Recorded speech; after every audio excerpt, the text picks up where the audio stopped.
Baik, terima kasih. Senang sekali saudara, saya Nadia dapat menemani Anda kembali dalam Serambi Topik. Seperti biasa kita akan membahas mengenai isu hangat dan menarik yang diangkat Serambi Indonesia dalam headline-nya. Dan untuk membahas mengenai isu pada hari ini yang hangat diperbincangkan pada Serambi Indonesia, langsung saja kita perbincangkan bersama dengan Bung Asnawi Kumar, Kepala Litbang sekaligus Redaktur Opini Harian Serambi Indonesia. Selamat pagi Bung Asnawi. Selamat pagi. Ya Bung Asnawi, untuk berita hari ini, informasi apa yang kita anggap hangat Bung?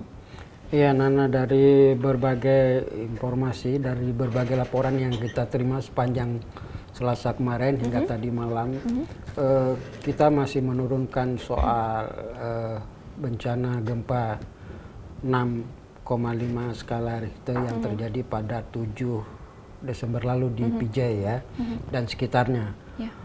Kalau sebelumnya misalnya kemarin kita menurunkan soal jumlah pengungsi yang terus membengkak bertambah, maka Serambi hari ini kita turunkan soal validasi ya, validasi jumlah korban.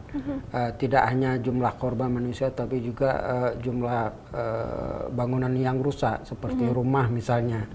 Yang kemarin sebetulnya sekilas datanya sudah kita sajikan. Misalnya ada rumah hampir 12.000 unit, kemudian 3.000 rusak berat. Sudah. Nah, data-data itu yang hari ini akan divalidasi, akan dilakukan cross check sehingga nanti data terlihat betul bahwa untuk rumah mungkin yang akan tergambar nanti bukan lagi jiwa seperti pengungsi, tetapi mungkin kepala keluarga ya, rumahnya. Kita tahu bahwa sebelumnya pemerintah juga pernah mempublikasi bahwa untuk rumah yang mengalami rusak berat akan dibangun baru dengan biaya sebesar sekitar 40 juta rupiah. Kemudian jumlah korban meninggal pemerintah juga akan mengganti kepada pewarisnya sebesar 15 juta dan korban luka-luka sebesar 5 juta. Nah, data-data ini Nana yang akan divalidasi oleh tim terpadu. Akan divalidasi atau sudah divalidasi, Bung? Akan divalidasi karena ini proses memakan waktu sampai seminggu mungkin. Karena tim terpadu melibatkan misalnya BNP daerah ya, yang daerah, kemudian juga ada melibatkan pihak kecamatan, Karang Taruna dan lain sebagainya. Kemudian juga ada petugas juga dari dinas sosial. Ini diperkirakan makan waktu sampai 1 minggu. Nah, berdasarkan data-data itulah nanti pemerintah akan dalam hal ini BNPB akan melakukan pembangunan kembali, rehabilitasi dan lain sebagainya. Sejauh ini dari data yang kita himpun hingga saat ini, Bung, sebelum divalidasi memang berapa data yang kita dapatkan untuk kerusakan rumah sendiri, kemudian seperti itu masjid dan sebagainya? Ya, seperti kita juga sudah sajikan kemarin, Nana, ada rumah sekitar 11.680. 668 unit ya, hampir 3.000 diantaranya tergolong rusak berat. Kemudian juga ada masjid 61 unit, menasah 94, kemudian kantor pemerintah ada sekitar 10, kemudian fasilitas pendidikan ada 16 unit sekolah. Kemudian di samping itu juga ada jalan ya yang sampai beberapa kilometer itu rusak. Nah, dari data-data ini termasuk pengungsi misalnya yang sebelumnya hampir lebih dari 80.000 jiwa yang tersebar di 124 titik pengungsian, ini juga akan dilakukan validasi lagi, Nana. Baik, hingga saat ini berarti untuk data yang sudah Bung sebutkan tadi itu belum divalidasi ya, masih akan terus divalidasi ya, seperti itu. Untuk pemerintah sendiri, Bung, penanganannya hingga saat ini seperti apa?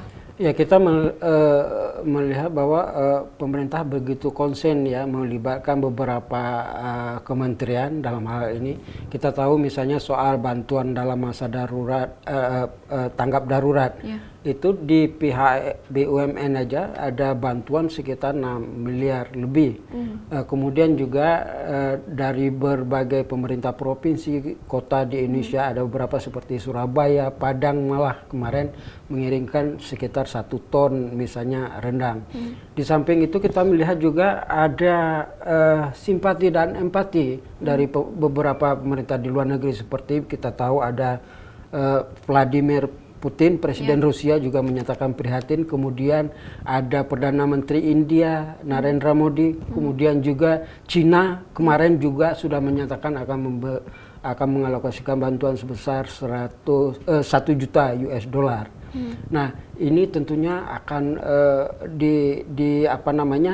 kalau dikelola dengan baik, bukan tidak mungkin PJ yang sekarang beberapa lokasinya hancur berantakan itu ke depan akan lebih baik, Nana. Baik, berarti memang untuk keadaan dari para pengungsi di PD Jaya sendiri dan juga sekitarnya, Bung ya, PD dan juga Biren seperti itu sudah mendapatkan perhatian dari pemerintah daerah, pemerintah Indonesia dan juga pemerintah dari luar Indonesia. Tapi mungkin kita bisa sedikit update, Bung, untuk pemirsa juga di rumah, saudara di rumah, bagaimana kondisi dari para pengungsi saat ini seperti itu? Iya. Beberapa pengungsi di samping masih bertahan di tempat-tempat pengungsian, malah yang paling tenda malah tidak cukup karena memang titik pengungsian begitu tersebar ya. Dan para pengungsi ini juga kebanyakan trauma seperti itu, Bung. Oh, masih. Misalnya hampir 100 pengungsi itu sekarang masih dirawat di rumah sakit. Sebagian besar mereka mengalami patah tulang ya, dan harus menjalani operasi.